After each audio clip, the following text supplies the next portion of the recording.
शुरुआत बेहद अहम खबर के साथ। दिल्ली हुकूमत के वजीर सेहत सत्येंद्र जैन का कहना है कि दिल्ली में कोरोना का कम्युनिटी स्प्रेड हो चुका है।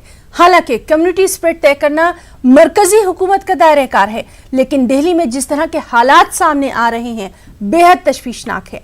ज्यादातर मरीजों के इन्फेक्शन का जरिया मालूम नहीं हो पा रहा। देखिएगा, दिल्ली के अंदर बहुत सारी बड़ी संख्या के अंदर जो केसेज आ रहे हैं उनका कॉन्टैक्ट पता नहीं लग रहा है, और कई सारी जगह जैसे टेस्ट कराए, इवन एलजी हाउस में भी टेस्ट कराया तो कई सारे लोग निकले थे, उनका सोर्स पता करना मुश्किल था।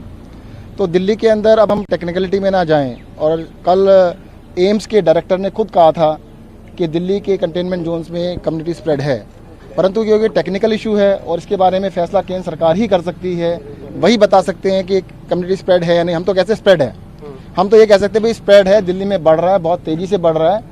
अब उसका वर्ड जो कम्युनिटी स्प्रेड वर्ड यूज करने की अधिकार तो केंद्र सरकार के पास वही बता पाएगा। कोरोना के हवाले से दिल्ली के नायब वज़ीर आला मनीष सिसोदिया ने क्या कुछ कहा, ये देखते हैं। में जो कोरोना के केसेस बढ़ रहे हैं उनका स्टेटस क्या है, किस गति से बढ़ रहे हैं। लगभग 12-13 दिन में दिल्ली में कोरोना के केसेस डबल हो जा रहे हैं।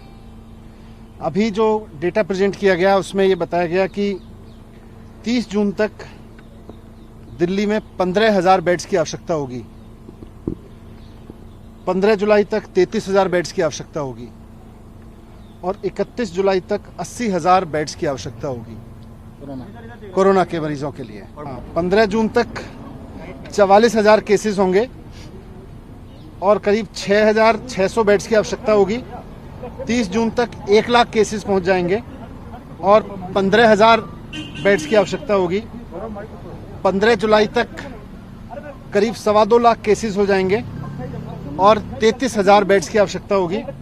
31 जुलाई तक करीब 5.5 लाख केस पहुंच जाएंगे दिल्ली में, और उसके लिए करीब 80,000 बेड्स की आवश्यकता होगी।